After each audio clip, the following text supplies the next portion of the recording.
समुद्र मंथन होने लगा तब कालकूट था विष निकला। समुद्र मंथन, ये देवताओं और दैत्यों के द्वारा समुद्र मंथन हो रहा था, सब लोग जानते हैं। समुद्र मंथन किस लिए हुआ? समुद्र मंथन हुआ था कि हम समुद्र को मथेंगे तो अंत में अमृत की प्राप्ति होगी, और उस अमृत से हम आपस में कितने भी लड़ें, क्योंकि दैत्य और देवता एक ही पिता की संतान है, आपस में कितने भी लड़ें तो कोई खूब एक दूसरे को काटो मारो लेकिन कोई मरेगा नहीं, सब अमृत पी लेंगे। संधि करके देवताओं ने चालाकी से दैत्यों के साथ समुद्र मंथन किया, लेकिन सबसे पहले क्या निकला? कालकूट नामक विष। कालकूट नाम का विष, ऐसा विष जो कि पृथ्वी पर अगर गिर जाए तो पृथ्वी रसातल को चली जाए, सारा विष अगर पृथ्वी पर गिर जाए, ऐसा शास्त्रों में वर्णन है, हमारे आचार्य जन सब बताते हैं। ऐसा विष निकला, और ऐसा विष लेकर के कालकूट विष था निकला। हाँ, कालकूट विष था निकला। फिर क्या हुआ? पड़ गई समस्या भारी, पड़ गई समस्या भारी, तुम जन जन के हितकारी, शंकर भोले त्रिपुरारी, तुम जन जन के हितकारी।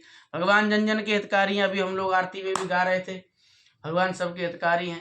कितने हितकारी हैं? जगत के हित के लिए क्या क्या किया भगवान ने। कालकूट विष लेकर देवता भगवान शिव की जय हो करते हुए पहुंचे। प्रभु दुहाई हो, आप ही इस जो है कष्ट से मुक्ति दिला सकते हो। क्या कष्ट है साहब बताओ?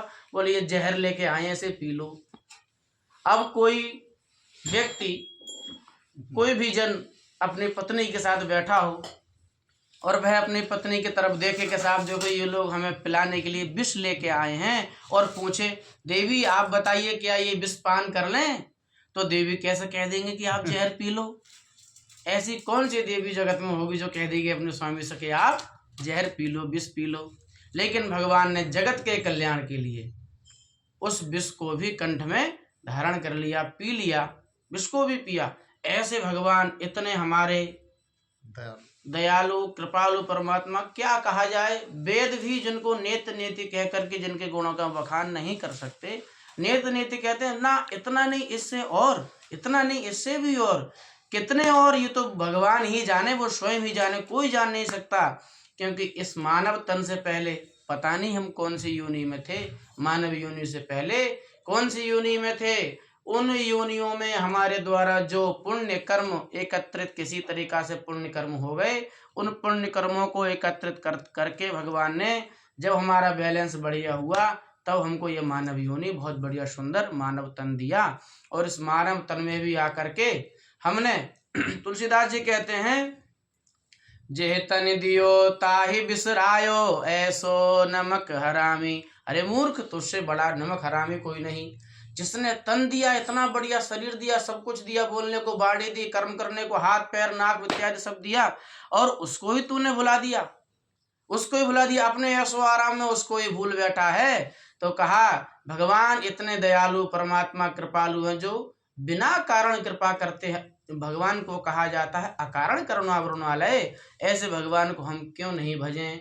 राम भज रे सुन सठ मना। अरे मूर्ख मन, राम को भज, भगवान को भज, उन्हीं को भजने से कल्याण होगा। बोलो शंकर भगवान की जय। श्री राधे। चलो।